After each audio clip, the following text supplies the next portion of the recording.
Hello guys, welcome back to my class. So ನಾವು ಈ ಸೀರೀಸ್ನಲ್ಲಿ ಇಂಗ್ಲೀಷ್ನ ಎಲ್ಲ ಟೆನ್ಸ್ಗಳನ್ನ ಒಂದೇ ವಿಡಿಯೋದಲ್ಲಿ ಕಲಿತಾ ಇದ್ದೀವಿ. ಸೊ ಇದು ಪಾರ್ಟ್ 2.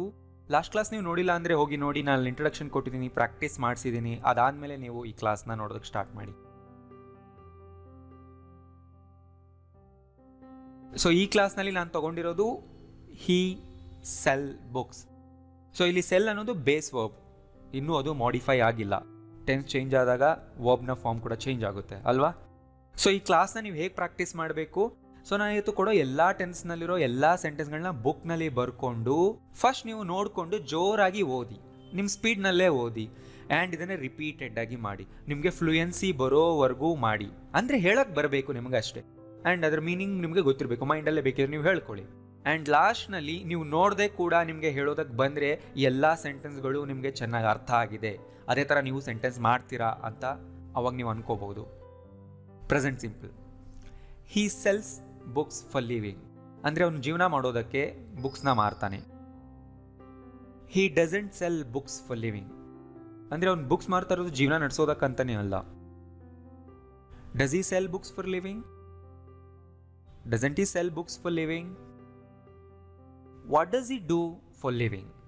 ಕೇಳ್ತಾ ಇದ್ದೀವಿ, ಅವ್ನು ಜೀವನ ಮಾಡೋದಕ್ಕೆ ಏನು ಮಾಡ್ತಾನೆ ಅಂತ. He sells books for living. He doesn't sell books for living. Does he sell books for living? Doesn't he sell books for living?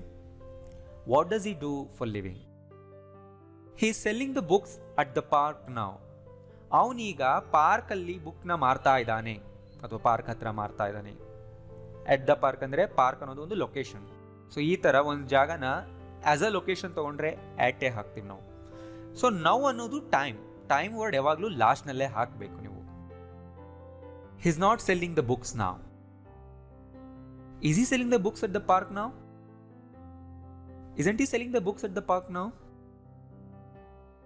What's he doing right now? ಅವನಿಗೆ ಏನು ಮಾಡ್ತಾ ಇದ್ದಾನೆ? He has sold 100 books this month. So ನೋಡಿ, he has ನ short form. He has sold 100 books this month. He hasn't sold any books this month. ಅಂದರೆ ಅರ್ಥ, ಅವನು ಈ ಮಂತ್ 1 ಬುಕ್ ಕೂಡ ಮಾರಿಲ್ಲ. Has he sold any book this month? So ನೋಡಿ, any book ಆದರೂ ಅಂತ ಅನ್ಬೋದು ನೀವು ಸಿಂಗ್ಯುಲರ್ ಆಗಿ, ಎನಿ ಬುಕ್ಸ್ ಅಂತನಾದರೂ ಅನ್ಬೋದು. ಎರಡೂ ಕರೆಕ್ಟ್, ನಿಮ್ಮ choice. Hasn't he sold any book this month? How many books has he sold this month? He's been selling books since he was 10. ಅಂದರೆ ಅವ್ನಿಗೆ 10 ವರ್ಷ ಇದ್ದಾಗಲಿಂದಾನು ಅವನು ಬುಕ್ಸ್ನ ಮಾರ್ತಾ ಇದ್ದಾನೆ. He hasn't been selling books since he got a new job. ಅವನಿಗೆ ಹೊಸ ಕೆಲಸ ಸಿಕ್ಕಿದಾಗಿಂದ ಅವನು ಬುಕ್ಸ್ನ ಮಾರ್ತಾ ಇಲ್ಲ. Has he been selling books for a long time? Hasn't he been selling books for a long time? How long has he been selling books? He sold a book to a rich man yesterday. ನಿನ್ನೆ ಅವನೊಬ್ಬ rich ಮ್ಯಾನ್ಗೆ book ಮಾರ್ದ. He didn't sell any books yesterday. ಅವನು ನಿನ್ನೆ ಯಾವ ಬುಕ್ಸ್ನೂ ಮಾರೇ ಇಲ್ಲ. Did he sell a book to a rich man yesterday? Didn't he sell a book to a rich man yesterday? Who did he sell a book to? ಅಂದರೆ ಅವನು ಯಾರಿಗೆ book ಮಾರ್ದ. ಸೊ ಟು ಅನ್ನೋ ಪ್ರಿಪೋಷನ್ ಇಲ್ಲಿ ಹಾಕಬೇಕು. ಎಸ್, ಎಂಡಲ್ಲೇ ಬರುತ್ತೆ, ಎಂಡಲ್ಲೇ ಹಾಕಬೇಕು. Casual ಆಗಿ ಮಾತಾಡುವಾಗ ಇದೇ ಥರನೇ ಇರುತ್ತೆ. Who did he sell a book to? ಯಾರಿಗೆ ಮಾರ್ದ. ಇದಕ್ಕೆ ಆನ್ಸರ್ ಏನು? ಇಲ್ಲೇ ಇದೆ ನೋಡಿ, positive sentence. He sold a book to a rich man. So to a rich man ಇದೆ ಅಲ್ವಾ. ಸೊ ಆನ್ಸರ್ನಲ್ಲಿ ಟು ಅನ್ನೋ ಪ್ರಿಪರೇಷನ್ ಬರ್ತಾ ಇದೆ ಯಾರಿಗೆ ಅಂತ ಹೇಳೋದಕ್ಕೆ.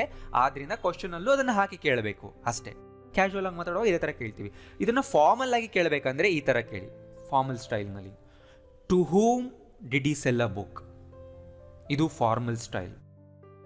ಹಿ was selling books here last Sunday. ಅವನಿಲ್ಲಿ ಲಾಸ್ಟ್ ಸಂಡೇ ಬುಕ್ಸ್ ಮಾರ್ತಾ ಇದ್ದ. He wasn't selling books here. ಅವನಿಲ್ಲಿ ಮಾರ್ತಾ ಇರಲಿಲ್ಲ. Was he selling books here last Sunday? Wasn't he selling books here last Sunday? Where was he selling books last Sunday? ಅಥವಾ what was he doing last Sunday? ನೀವು ಅದನ್ನು add ಮಾಡ್ಕೊಳ್ಳಿ. Next, hill cell books by the road. Okay, ನಾನು ಇಲ್ಲಿ by the road side ಕೊಟ್ಟಿದ್ದೆ. By the road ಅಂದ್ರೇನೆ ಅರ್ಥ ರೋಡ್ನ ಪಕ್ಕದಲ್ಲಿ. ಸೊ ಬೈ ಅನ್ನೋದು ಪಕ್ಕದಲ್ಲಿ ಅಂತ ಹೇಳೋದಕ್ಕೂ ಕೂಡ ನಾವು ಯೂಸ್ ಮಾಡ್ತೀವಿ. ಬೈ ದ ವಿಂಡೋ, ವಿಂಡೋ ಪಕ್ಕದಲ್ಲಿ ಅಂದರೆ ವಿಂಡೋ ಹತ್ರ.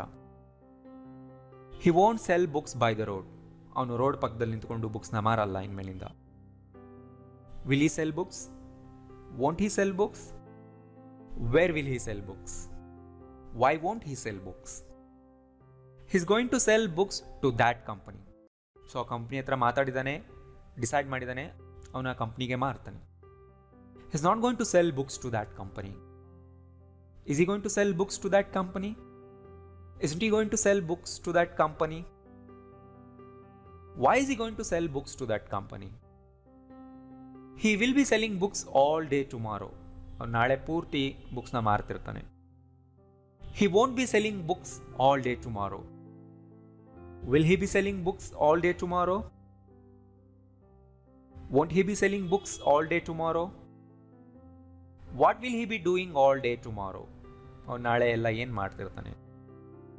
He will have sold 500 books by the end of this month. ಈ ಮಂತ್ ಎಂಡ್ ಒಳಗಡೆ ಅವನು 500 ಬುಕ್ಸ್ನ ಮಾರಿರ್ತಾನೆ. No, he won't have sold 500 books by the end of this month. ಆಗಲ್ಲ. Will he have sold 500 books by the end of this month? Won't he have sold 500 books by the end of this month? When will he have, ನೋಡಿ, when will he have sold all these books? ಈ ಎಲ್ಲ ಬುಕ್ಸ್ನ ಅವನು ಯಾವಾಗ ಮಾರಿರ್ತಾನೆ? How many books will he have sold by the end of this month? Right? So ಎಲ್ಲ ಸೆಂಟೆನ್ಸ್ಗಳನ್ನ ಬರ್ಕೊಂಡು ಫಾಸ್ಟಾಗಿ ಓದೋದು practice ಮಾಡ್ಕೊಳ್ಳಿ. ಫಾಸ್ಟಾಗಿ ಓದೋದಕ್ಕೆ ಬಂದರೆ ಅಫ್ಕೋರ್ಸ್ ನಿಮಗೆ ಆ ಸೆಂಟೆನ್ಸ್ಗಳನ್ನ ಮಾತಾಡೋದಕ್ಕೂ ಬರುತ್ತೆ. ರೈಟ್? ಫಾಸ್ಟ್ ರೀಡಿಂಗ್ ಮಾಡಿ, ನೋಡದೆ ಹೇಳೋದಕ್ಕೆ ಪ್ರಾಕ್ಟೀಸ್ ಮಾಡಿ. ಫಾಸ್ಟ್ ರೀಡಿಂಗ್ ಮಾಡಿ, ನೋಡದೆ ಹೇಳೋದಕ್ಕೆ ಪ್ರಾಕ್ಟೀಸ್ ಮಾಡಿ. ಈ ಥರ ಒಂದು 20, 30, 50 ಟೈಮ್ಸ್ ಮಾಡಿ, ನಿಮಗೆ ಬರೋವರೆಗೂ ಮಾಡಿ, ನೀವು ಫ್ಲೂಯೆಂಟ್ ಆಗೇ ಆಗ್ತೀರಾ. ರೈಟ್? ನೀವು ಫ್ಲೂಯೆಂಟ್ ಆಗೋವರೆಗೂ ಬಿಡಬೇಡಿ, ಪ್ರಾಕ್ಟೀಸ್ನ ಮಾಡಬೇಕು. ಸೊ ವಿಡಿಯೋ ಇಷ್ಟ ಆಗಿದ್ರೆ ಲೈಕ್ ಮಾಡಿ ಆ್ಯಂಡ್ ಎಲ್ಲರಿಗೂ ಶೇರ್ ಮಾಡಿ. Thank you.